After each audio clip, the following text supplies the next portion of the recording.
Welcome to the Motivational Library.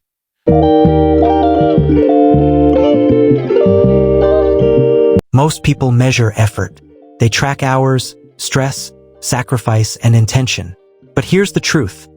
Effort alone tells you almost nothing about your financial reality. If you want to understand your money, stop obsessing over how hard you've worked and start looking at the results themselves.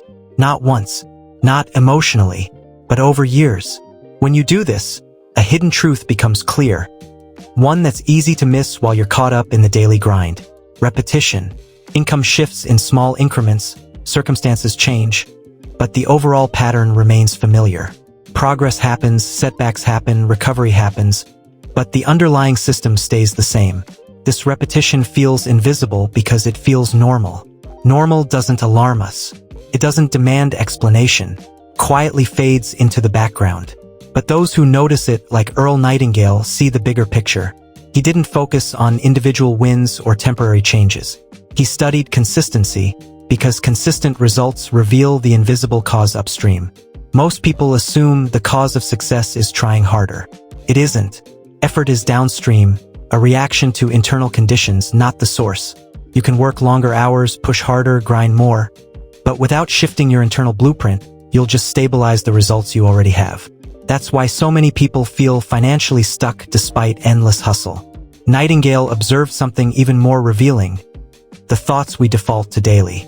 Not the ones we admire or agree with, but the ones that quietly guide our choices. What feels safe to risk? What seems reasonable to charge? What feels realistic to expect? These judgments happen instantly, without debate. They don't appear as beliefs, they masquerade as common sense. But common sense is often just familiar thinking that's never been challenged. Repeated thoughts lead to repeated decisions. Repeated decisions create repeated behavior. Repeated behavior produces repeated results. This isn't theory. It's mechanical. People aren't trapped by a lack of opportunity. They're confined by invisible internal limits, invisible reference points that define what feels acceptable long before any choice is made. Most financial ceilings aren't felt as barriers. They're experienced as comfort zones. Not comfortable, just familiar enough to feel inevitable. And because it feels inevitable, the pattern is almost impossible to see. What you can't see, you can't change. Nightingale didn't say people are punished for thinking wrong. He said something far more neutral and far more powerful. Repetition produces form. Whatever thought patterns dominate your mind, they shape your behavior. Whatever behaviors repeat, they shape your results. The mistake most people make is trying to change results directly.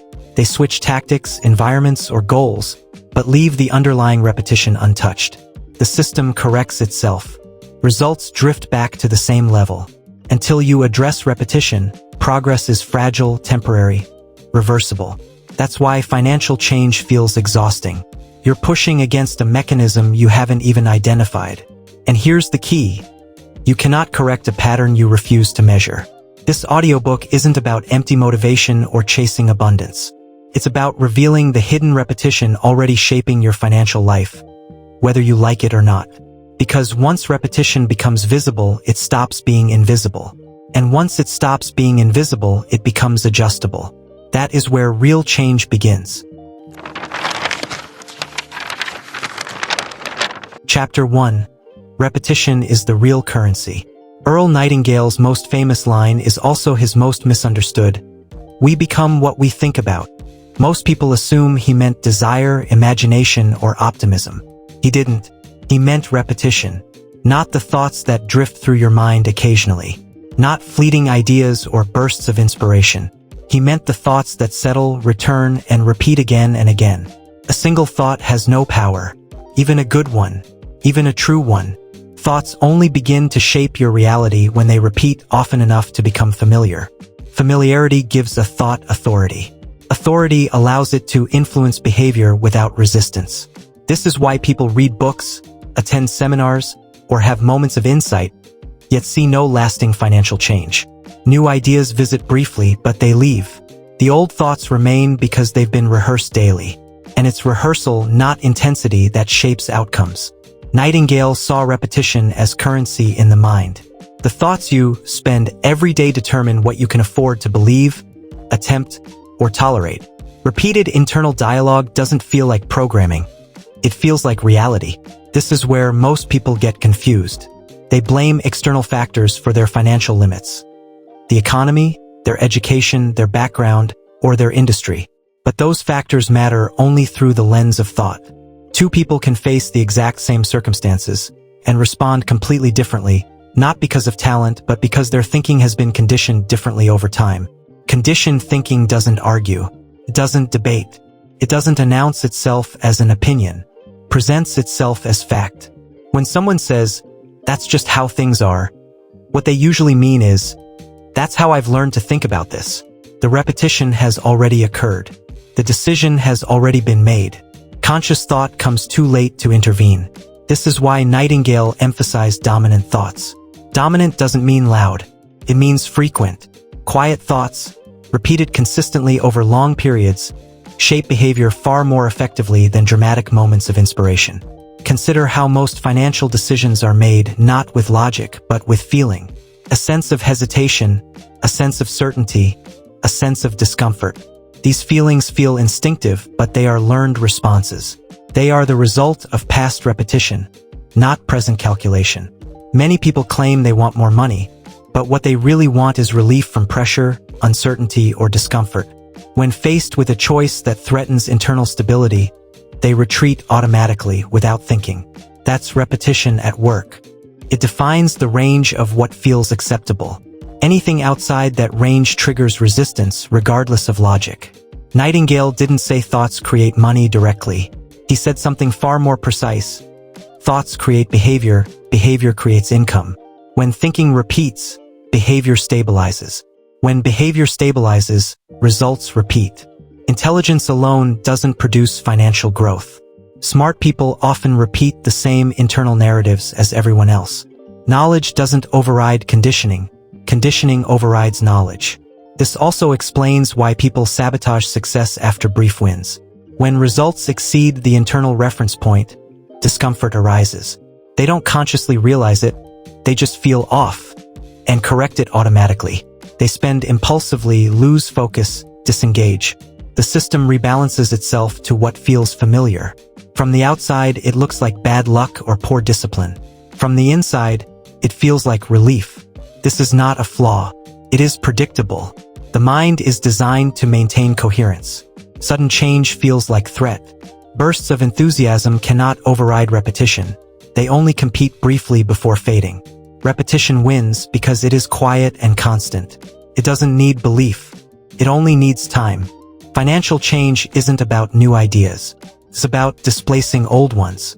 A new thought must appear often enough to challenge the existing pattern. Not aggressively, consistently.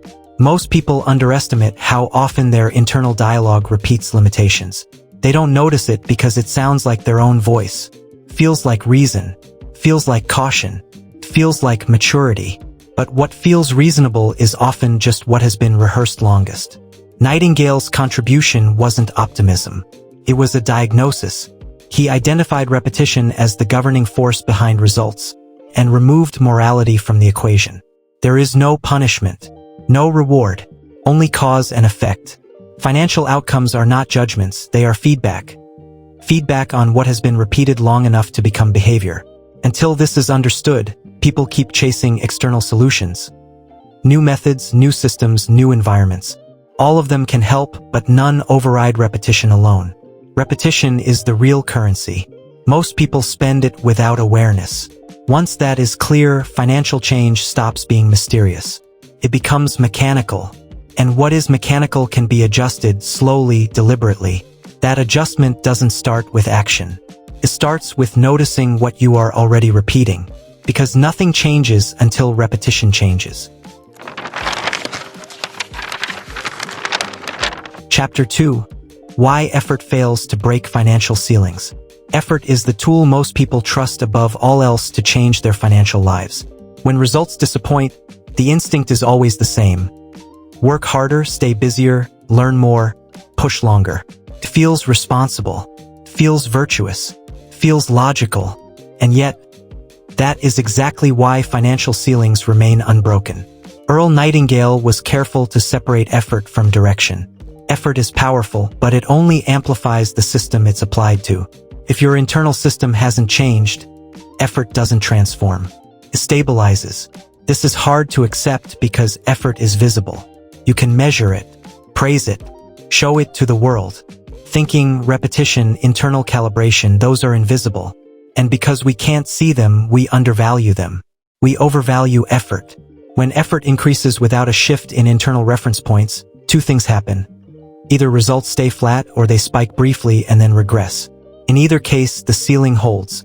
And this creates a particular kind of frustration. You feel like you're doing everything right, and yet you're not moving forward. You blame timing, luck, circumstances. Nightingale called it misapplied force.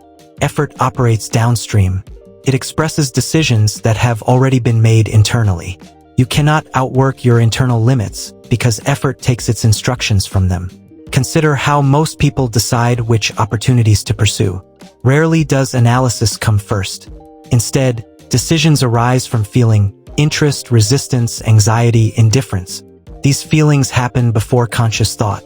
By the time effort is applied, the direction has already been selected. This is why you can be highly productive and still stagnant. Productivity guarantees output. Progress requires alignment between effort and internal permission. Nightingale warned against confusing movement with advancement. Movement is easy. Advancement requires a shift in internal orientation. Without that shift, effort circulates endlessly within a closed system. You can push harder, work longer, stay busier, and still end up in the same place. This is why financial ceilings feel invisible. They don't appear as walls. They appear as preferences, what feels normal to pursue, avoid, delay, or negotiate. These preferences feel personal. They feel chosen. But in reality, they are conditioned. And every time effort is applied within the same limits, those limits grow stronger, more entrenched. The mind learns that this range is safe, familiar, proven. Breaking the ceiling requires acting outside that range.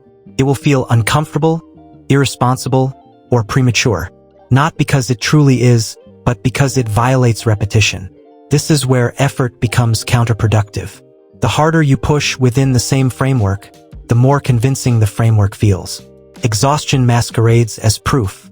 Nightingale noticed that many people use effort to avoid confronting their thinking. Working harder feels safer than examining assumptions. Preserves identity. It allows you to say, "I'm doing my part," without questioning the internal rules that define what your part is allowed to be.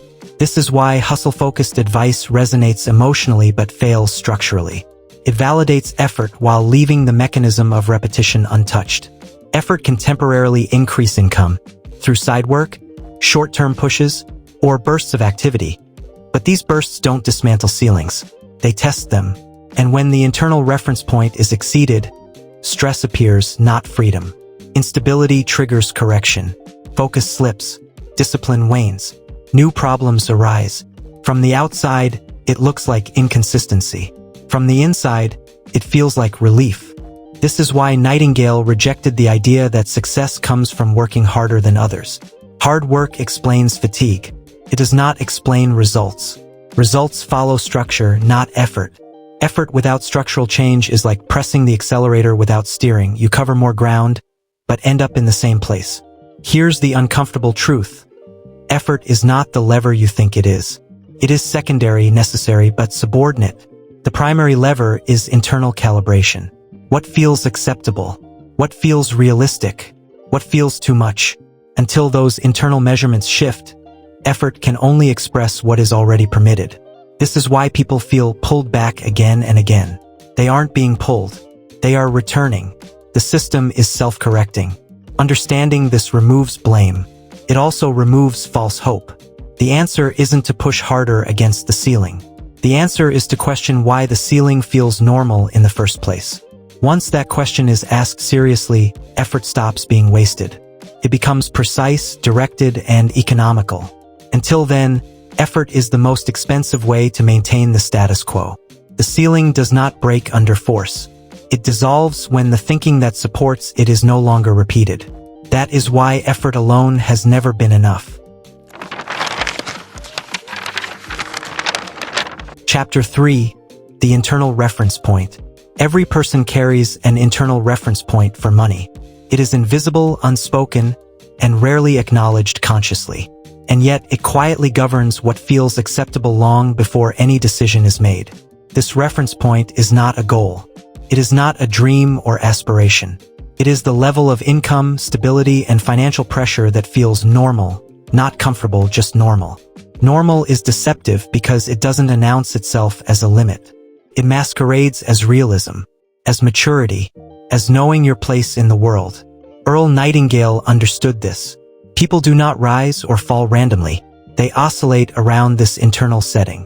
When income drops below it, urgency emerges. When income rises above it, tension appears.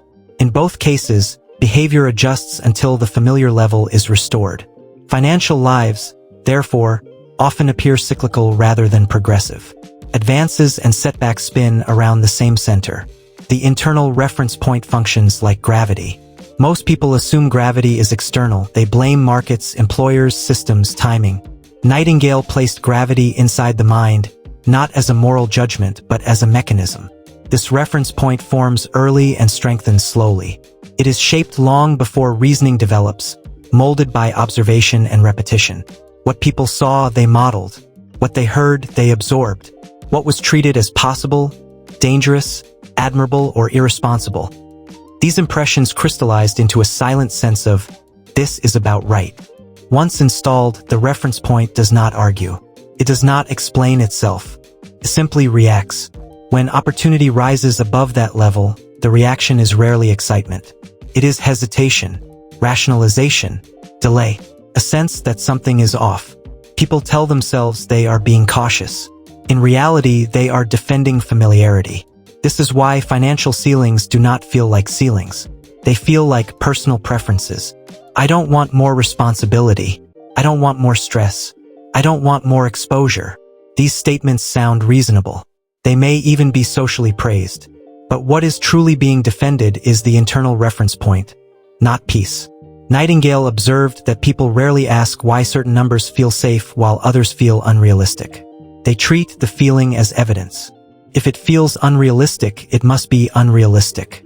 And this is how internal limits become invisible. They are experienced through intuition, not logic. The internal reference point also explains why sudden financial gains often vanish. When income rises faster than the reference point adapts, internal conflict emerges. People do not consciously reject success, they unconsciously correct it. They stop paying attention. They make choices they normally wouldn't. They revert to habits that feel grounding.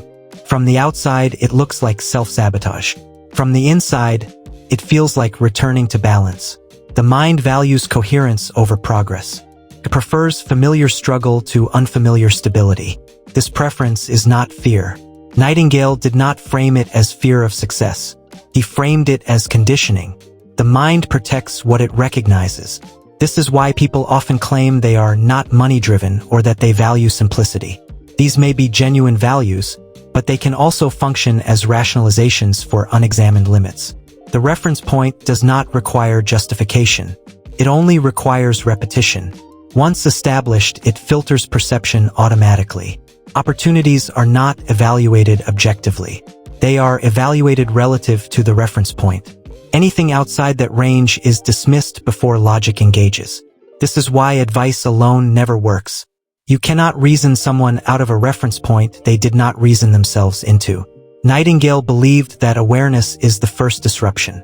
Once someone notices that their reactions are consistent rather than situational, the reference point becomes visible. And what becomes visible can be adjusted. But adjustment does not happen through force. Trying to override the reference point triggers resistance. The system tightens. True recalibration happens through gradual exposure, repeated contact with new standards, norms, and definitions of what is acceptable. This is slow work, which is why most people avoid it. They would rather change circumstances than confront internal calibration. Circumstances feel external. Calibration feels personal. Nightingale was clear. Circumstances rearrange themselves around the reference point always. Until the reference point shifts, gains remain temporary and losses feel inevitable. This is not a statement of limitation. It is a statement of precision. Once the internal reference point is understood, financial behavior stops being mysterious. Patterns that once seemed like bad luck begin to make sense.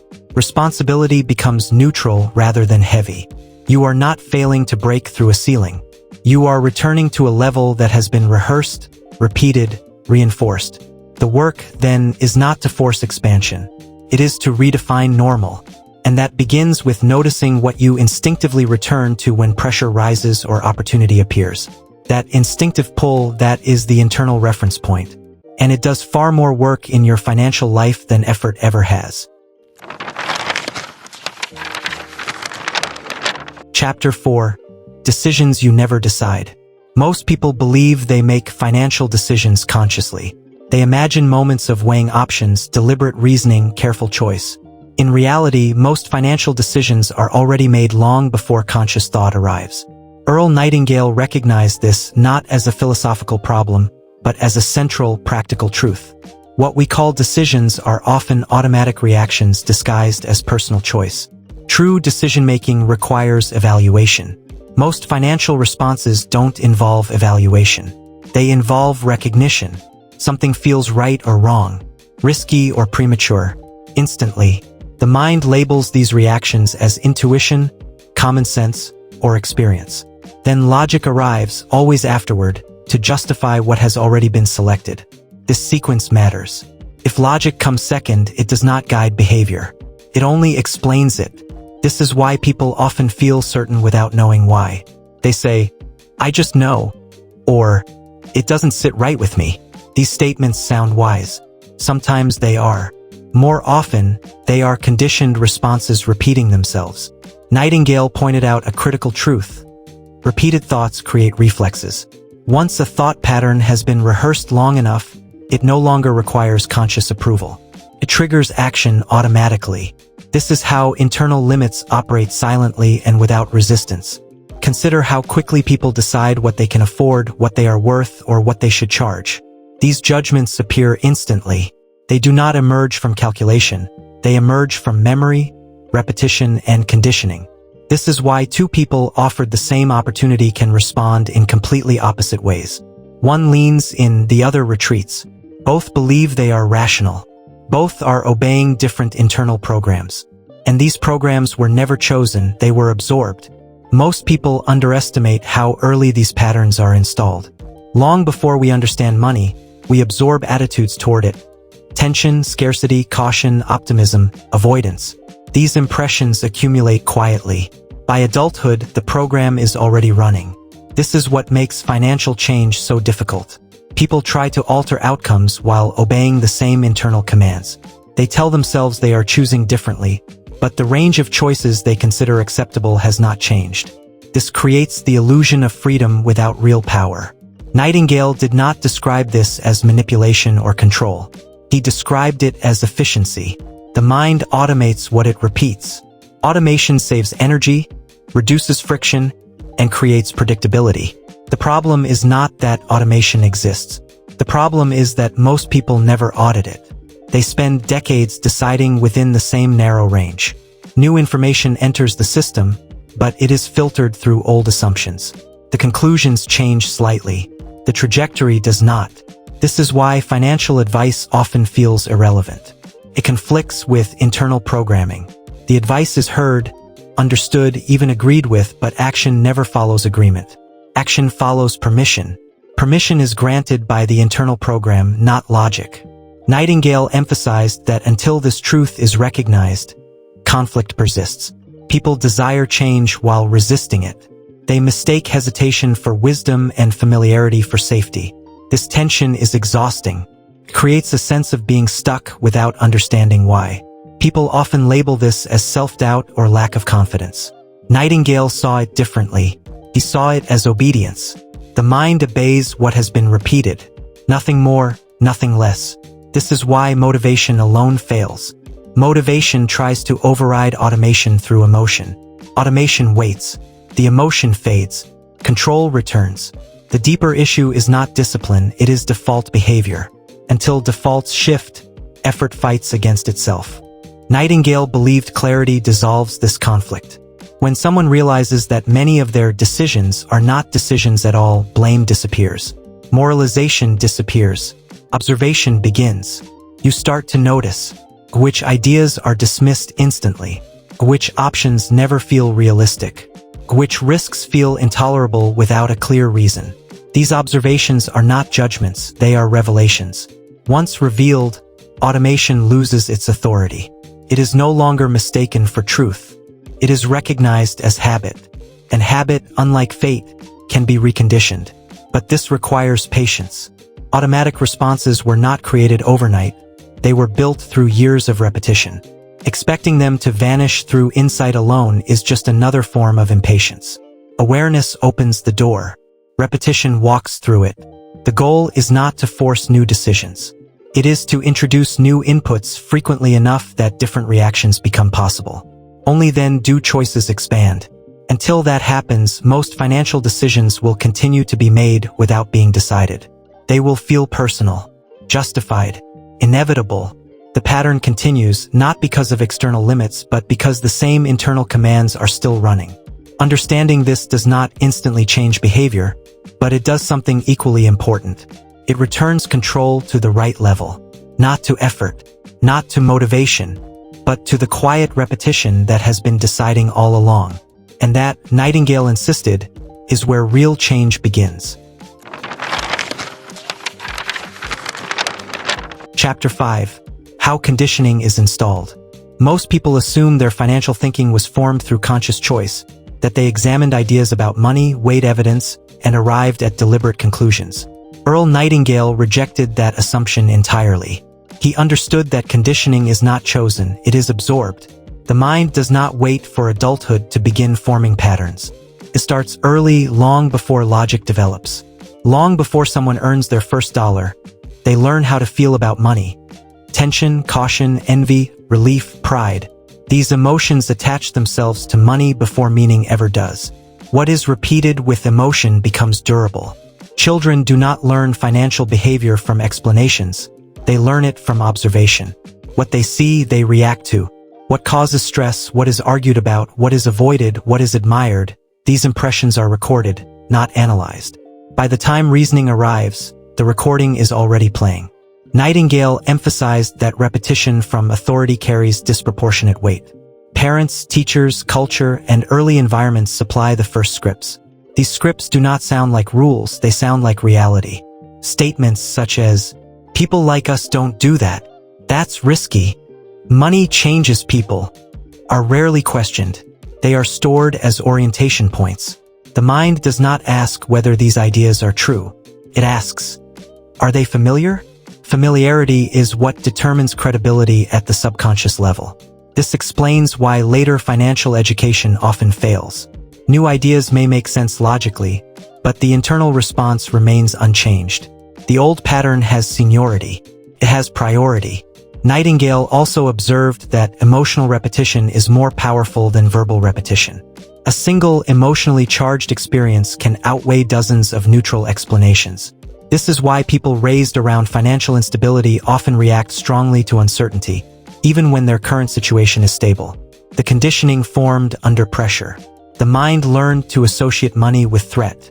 Once installed, that association persists until deliberately replaced.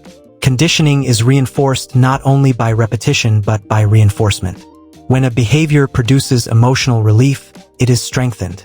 Avoiding risk reduces anxiety. Staying within limits reduces uncertainty. The mind learns that these behaviors are protective. Protection feels intelligent. It feels responsible. It feels mature. But protection can also become confinement. Nightingale never accused people of being irrational. He pointed out that their behavior made perfect sense given their conditioning. The mistake is assuming that sense-making equals truth. Conditioning also spreads socially. People absorb norms from peers without realizing it. What is considered acceptable, ambitious, greedy, unrealistic, or dangerous is often defined by group behavior. Standing outside those norms triggers discomfort, not because the behavior is wrong, but because it threatens belonging. The mind prioritizes belonging over expansion.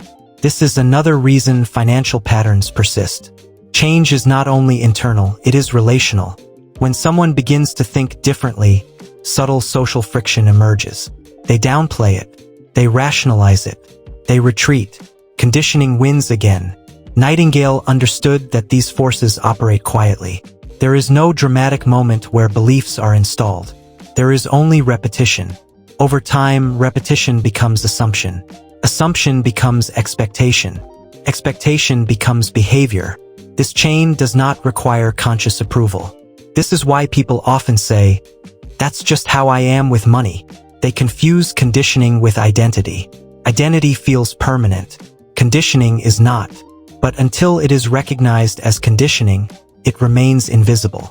Nightingale warned that people often protect their conditioning because it feels like self-protection. Challenging it feels destabilizing. It raises questions that have been avoided for years. Why does this feel unsafe? Where did this expectation come from? Who taught me this was normal? Most people never ask these questions. They stay busy. They stay distracted. They stay within familiar limits. This is not laziness, it is efficiency. The mind prefers predictable discomfort over unpredictable possibility.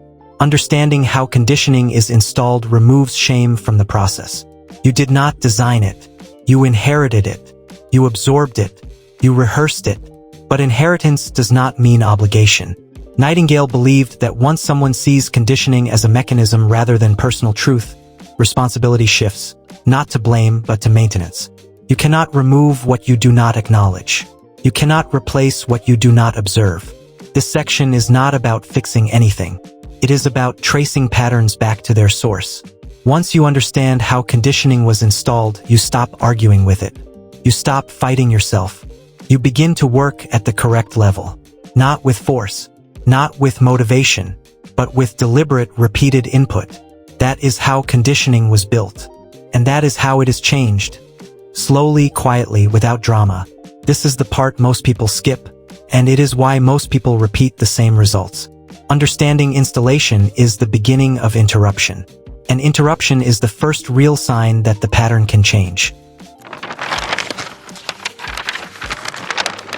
Chapter 6. The delay that traps most people. One of the most overlooked elements in financial change is time. Not long-term time, but delayed time, the gap between internal transformation and external evidence. Earl Nightingale warned repeatedly about this gap because it is where most people abandon the process. Not because they are incapable, but because they misinterpret what the delay means. When thinking changes, results do not respond immediately. Behavior shifts first, often subtly. Decisions feel slightly different. Reactions soften. Priorities reorder. None of this looks like progress when measured financially. So people conclude that nothing is happening. This conclusion feels logical. It also happens to be completely wrong. The delay exists because results lag behind behavior, and behavior lags behind thinking. The mind adjusts before the environment does. This creates a period where effort feels disconnected from outcome. Most people cannot tolerate this phase. They expect instant feedback. When feedback does not arrive, they assume the old way was more reliable. Familiar struggle feels safer than unfamiliar neutrality. This is the moment where repetition reasserts itself. People return to old thinking not because it was better, but because it was proven. The new thinking has not yet demonstrated its value externally, so continuing feels risky. Nightingale identified this as the most dangerous point in the entire process. Not because failure occurs here, but because reversal occurs. Reversal feels like relief. The tension of waiting disappears. Certainty returns. The person tells themselves a story about realism, timing, or priorities. The internal reference point reestablishes control. The tragedy is that reversal often happens just before change would have compounded. Internal recalibration does not produce dramatic signals. Produces neutrality. Less emotional charge. Less urgency. Less reaction. This calm is often misread as stagnation. But calm is not stagnation. Calm is stability forming. Nightingale emphasized patience, but not optimism. He did not suggest waiting with hope. He suggested continuing with discipline regardless of feeling. This is difficult because the delay removes emotional reinforcement. There is no excitement, no validation, no reassurance, just consistency. Most people are not trained for this. They expect progress to feel like momentum. When it feels like quiet repetition, they assume they are doing it wrong. This assumption resets the pattern. The delay also exposes dependency on motivation. When results do not reward effort immediately, motivation fades, conditioning resumes, and old habits return. This is why financial change often appears impossible. People rarely remain aligned with new thinking long enough for behavior to reorganize fully. Nightingale understood that the mind tests new patterns. It looks for evidence. When none appears quickly, it withdraws support. This is not sabotage. It is efficiency. The mind conserves energy by abandoning unproven strategies. Understanding this reframes the delay. The delay is not punishment. It is verification time. During this period, the internal system is being rewritten. Old reactions are weakening. New interpretations are being rehearsed. None of this is visible externally. Those who succeed do not eliminate the delay. They endure it without interpretation. They do not ask whether it is working. They continue because repetition itself is the work. This is where Nightingale's thinking diverged sharply from popular motivation. He did not promise quick results. He warned against expecting them. He observed that people who escape financial ceilings do so quietly. There is no moment of arrival. There is only a gradual disappearance of old reactions. By the time results appear, the internal change has already stabilized. Most people never reach this point. They exit during the delay and reinforce the belief that change is unreliable. The delay is not the problem. The interpretation of the delay is. When the delay is seen as failure, reversal occurs. When it is seen as a process, continuation becomes possible. Nightingale believed this distinction explained the difference between those who break patterns and those who repeat them indefinitely. The delay separates intention from conditioning. It reveals whether repetition is strong enough to persist without reward. This is the phase that feels empty, directionless, unimpressive. It is also the phase where structure replaces emotion. Once behavior stabilizes at a new level, results eventually follow. Not dramatically, but incrementally, often unnoticed at first. By then, the person no longer needs proof. The new pattern is already normal. This is why Nightingale insisted that patience was not passive. It was active endurance of repetition without feedback. Most people fail here not because they lack ability, but because they mistake silence for absence. The delay is not a signal to stop. It is a signal that the system is reorganizing. Those who understand this pass through it. Those who do not return to what feels safe, and the pattern continues.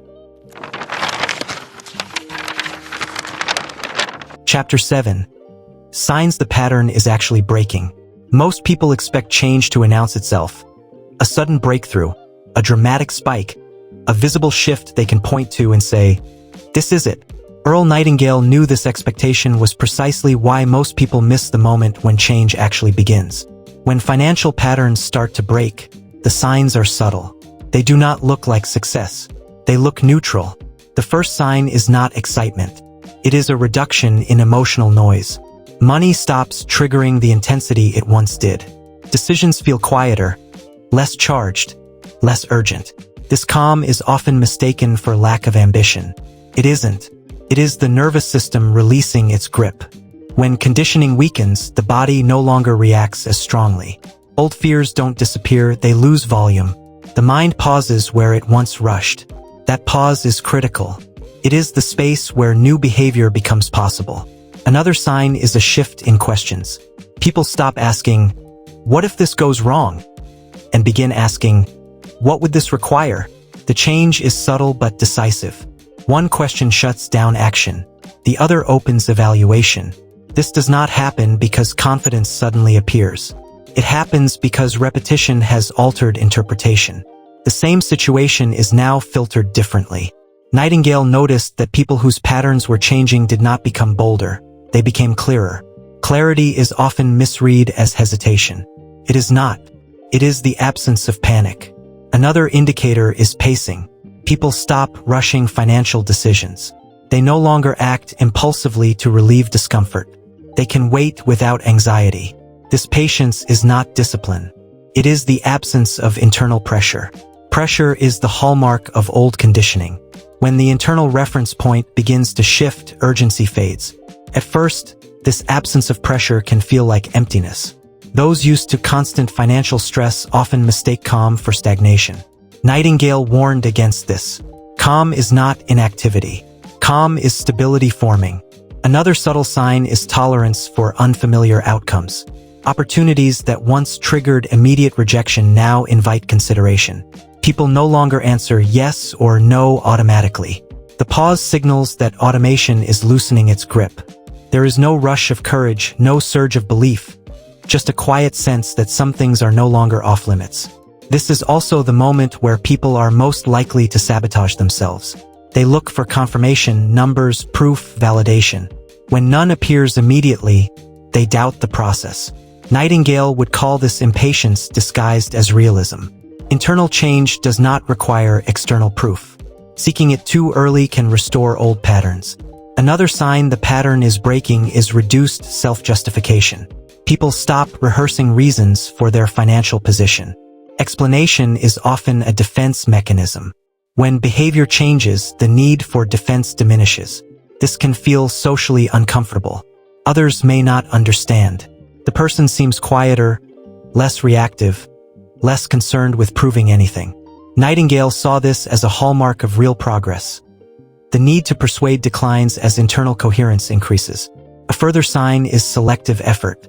Instead of doing more, people begin doing less but with precision. They drop activities that maintain motion without direction. To outsiders, it might look like laziness. It is not. It is discrimination. Old conditioning rewards busyness. New conditioning rewards alignment. The difference is visible only over time. Another subtle indicator is discomfort with old conversations. Discussions rooted in complaint, fear, or limitation begin to feel draining.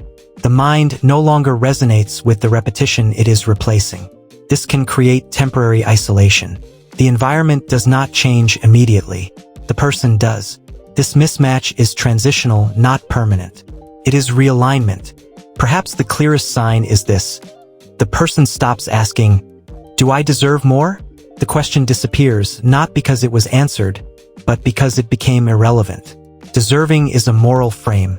Conditioning operates mechanically. When the frame changes, the question dissolves. Nightingale emphasized, financial progress does not begin with believing you deserve more. It begins with behaving as if more is permissible. Permission precedes justification.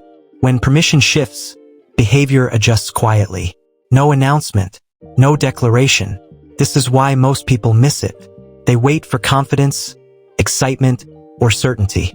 What arrives instead is neutrality. Neutrality is not indifference. It is the absence of resistance. And resistance is what maintained the old pattern. At this stage, many sabotage themselves by reintroducing urgency. They set arbitrary deadlines. They demand results. They revive pressure to feel productive. This reactivates old conditioning. Nightingale warned against this. The key is continuing repetition without demanding proof. Proof arrives after stabilization, not before. The signs that matter most are internal and quiet. Less reaction, more pause, fewer justifications, quieter decisions.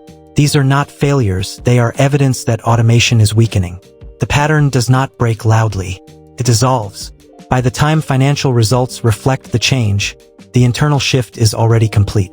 The person no longer feels surprised. The outcome feels earned, but not dramatic. This is why those who truly change rarely talk about it while it is happening. There is nothing to report. The work is internal. The evidence comes later. If you wait for excitement to confirm progress, you will miss the moment when progress actually begins. Chapter 8. Why most people never do this work. Once the mechanics of financial patterns are understood, a difficult question emerges. If change is so predictable, why don't more people break the cycle? Earl Nightingale's answer was not intelligence, opportunity, or information. It was avoidance. Most people never do this work because it requires sustained attention to something invisible. The mind is conditioned to chase immediate feedback. Internal repetition offers none. There is no applause for examining assumptions. No social reward for questioning what feels normal. No visible marker of progress while conditioning begins to loosen. Nothing appears to be happening. This makes the work easy to abandon and hard to justify. People prefer visible struggle to invisible recalibration. Struggle can be explained. Recalibration cannot. Nightingale noticed that people are far more comfortable changing circumstances than examining interpretation. Circumstances feel external. Interpretation feels personal. Challenging interpretation threatens identity. This threat is subtle. It does not show up as fear. It shows up as disinterest, distraction, fatigue. The mind redirects attention to tasks that feel productive. Busyness becomes a defense. People say they don't have time to think differently. What they really mean is, thinking differently produces no immediate reward, while staying busy does. There is also social friction. Internal change often creates quiet separation. When someone stops repeating old assumptions, familiar conversations feel misaligned. Complaints lose appeal. Shared frustrations no longer bond. This creates distance. Most people choose belonging over clarity. They unconsciously cling to repetition that preserves alignment with others. Nightingale understood this and framed independent thinking as rare, not popular. Another reason people avoid this work is that it removes comforting explanations. Blaming circumstances, systems, or luck provides relief. It preserves the illusion that change is out of one's control. Once repetition is recognized as the cause, relief disappears. Responsibility becomes mechanical, not moral, but it is still responsibility. And responsibility without reassurance feels uncomfortable. People often say they want control, but what they really want is reassurance. Control requires maintenance. Reassurance requires agreement. Internal recalibration offers no reassurance. It offers only cause and effect. Nightingale observed that people reject ideas that remove excuses, even when those ideas empower them. Excuses may limit progress, but they protect self-image. Doing this work means letting go of the story that you've been unlucky, overlooked, or unfairly constrained. Even if that story is partially true, repeating it reinforces the same outcomes. Letting it go feels like a loss. Then there is boredom. Repetition is not exciting. The mind craves novelty. New strategies, new methods, new promises. Quiet repetition feels dull by comparison. This is why people endlessly seek new information while ignoring implementation. New ideas stimulate. Old work stabilizes. Nightingale warned that many confuse stimulation for progress. Understanding does not equal change. Change occurs at the level of repetition. Another barrier is impatience. The delay we discussed earlier feels intolerable to most. Without immediate feedback, people assume the process is broken. They return to old patterns because old patterns at least respond predictably, even if negatively. Predictability feels safe. This is why most people never escape financial ceilings. Not because they cannot, but because they refuse to stay in the uncomfortable middle, where old patterns are weakening and new ones are not yet visible. This middle produces no identity. You are no longer who you were, but not yet who you will be. The mind dislikes ambiguity. It resolves it by reverting.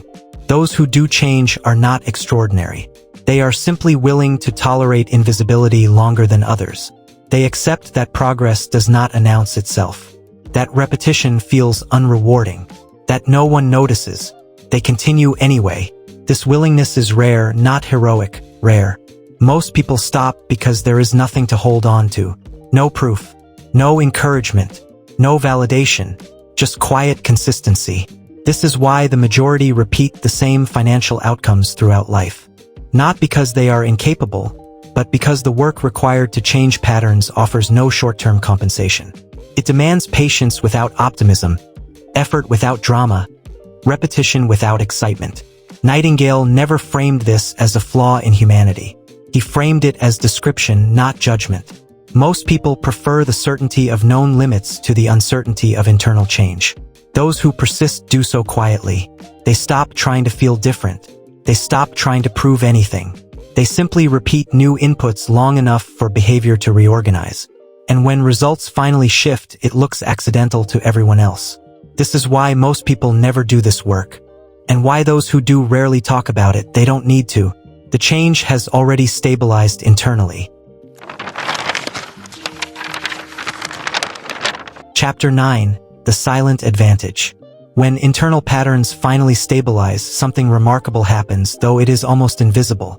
The struggle disappears, not because effort is gone, but because effort is no longer misdirected. Nightingale called this the silent advantage, an advantage that does not demand attention, applause, or drama, yet compounds quietly and relentlessly. From the outside, nothing appears different. From the inside, resistance fades. Most people imagine financial progress feels like acceleration, a surge, a breakthrough, a visible leap. In reality, it feels like simplification. Decisions require less emotional energy. There is less second-guessing, fewer internal debates. The mind no longer wrestles with itself before acting. Behavior flows from structure, not pressure. This is what many mistake for confidence. It is not confidence. It is alignment. When conditioning supports direction, action feels ordinary, not brave, not risky, just appropriate. Nightingale observed that those who achieve this alignment rarely describe themselves as motivated. Motivation implies resistance. These individuals experience continuity. What they do today resembles what they will do tomorrow. This continuity is the real advantage. Behavior no longer fluctuates with mood. Results become predictable. Predictability allows planning. Planning allows leverage. Leverage allows growth without strain. From the outside, these people may appear to be doing less. They are not chasing every opportunity. They are not reacting to every fluctuation. They are selective. Selectivity is often misunderstood as passivity. It is not. It is efficiency.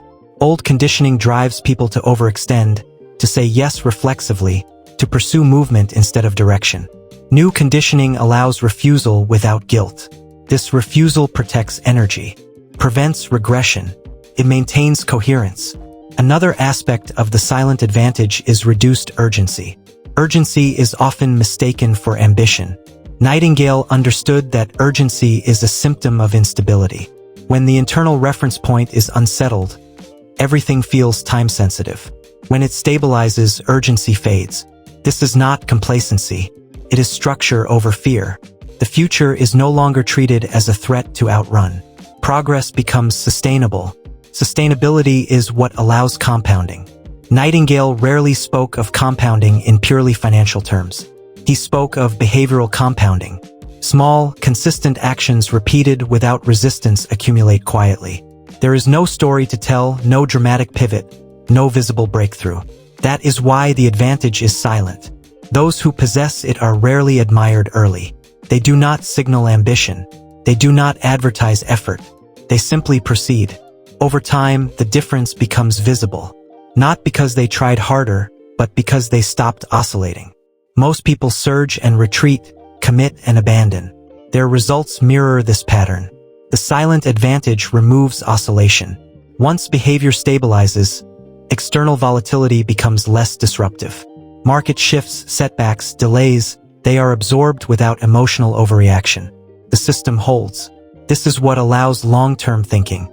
Nightingale believed long-term thinking is not a personality trait. It is the consequence of internal order. When the mind is no longer consumed by internal conflict, it can extend its horizon. Those who change patterns often appear patient. They are not waiting. They are continuing. Waiting implies anticipation. Continuing implies structure. Another subtle shift is the disappearance of self-comparison. When internal metrics replace external validation, the need to measure oneself against others declines. This is not humility, it is irrelevance. Others' progress no longer threatens or inspires. It simply exists. The individual is no longer competing for identity. Distraction diminishes. Attention returns to the process itself. Execution without resistance looks effortless. It is not. It is simply unobstructed. This is why the silent advantage is often mistaken for luck. Observers see outcomes without seeing the years of repetition that removed friction. They assume something external caused the change. The truth is less glamorous, more useful. Internal repetition stabilized. Behavior followed. Results accumulated. There was no moment of arrival. By the time financial outcomes reflect the shift, the person has already moved on psychologically. The results feel expected, normal. This is the ultimate confirmation that the reference point has shifted. When success no longer surprises, it has become structural. That is the silent advantage Earl Nightingale described. Not louder ambition, not greater effort, but quieter resistance. And once resistance disappears, progress stops needing encouragement, proceeds on its own. Conclusion: the path of quiet power. You came here seeking change. You came here because somewhere inside, you were done with repetition that no longer serves you. You were tired of results that surprised you but never pleased you. You were tired of effort that exhausted you but never elevated you. This book has shown you a different way, a way that does not depend on luck, talent, or timing. It depends on you, not the you that reacts, hesitates, and complains, not the you that waits for signals, validation, or dramatic moments, the you that observes, repeats, and endures. Earl Nightingale understood something few will ever grasp. He knew that true transformation is quiet. It is invisible to the untrained eye. It does not announce itself with fireworks, headlines, or applause. It begins in the shadows, inside your thoughts, your repetitions, your reference points, and slowly, almost imperceptibly, becomes reality. Your financial patterns are not arbitrary. They are mechanical, sculpted by years of repetition, shaped by subconscious calibration, enforced by invisible reference points. But the same mechanics that once held you back are the ones that can now set you free. Nothing external needs to change. The world will respond to the person you become. This path is not heroic. It does not rely on bursts of energy or moments of courage. It relies on consistency, patience, and endurance. It requires staying the course when the delay feels endless, when progress seems invisible, when motivation fades. It requires continuing, even when no one notices. This is the discipline of quiet victory. Imagine the mind as a landscape. In the past, it was filled with clutter, noise, and resistance. Every thought collided with another. Every decision required negotiation. Every effort was met with friction. Now imagine clearing that terrain, removing the rocks of old fear, flattening the hills of hesitation, channeling rivers of repetition along paths that serve your goals, not sabotage them. That is what transformation feels like. Once you reach this point, you will realize it is not excitement that drives change. It is structure. It is the silent alignment of internal systems. It is the quiet disappearance of resistance. It is the calm beneath the storm where behavior flows effortlessly and results follow inevitably. And here is the most cinematic truth of all. The world will never notice the years of repetition, the patience in the silence, the countless small decisions made correctly while nobody was watching. But you will.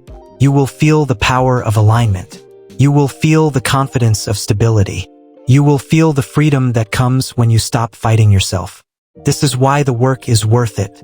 Not for recognition, not for applause, not for luck or sudden breakthrough, but for the mechanical, unstoppable, inevitable rise of your own capability. The financial ceilings fall not with force. They dissolve quietly as your internal system rewrites itself. Every thought you repeat, every internal standard you adjust, every small act of disciplined alignment is a brick in the foundation of a new reality. You have the tools, you have the knowledge, you have the map. Now comes the journey of action. Not dramatic action, not chaotic effort, but the steady, quiet, invisible work that compounds into a life few imagine but many admire. A life of control, stability, freedom, and power. Not granted to you, but claimed by you. The people who change their financial lives do not do so loudly. They do so quietly, steadily, and deliberately. They harness the silent power of repetition. They honor patience. They respect structure. They endure the invisible, uncomfortable middle where old patterns fade and new ones are rehearsed. They understand that real progress never announces itself. It arrives when the system is ready, not when the mind demands it.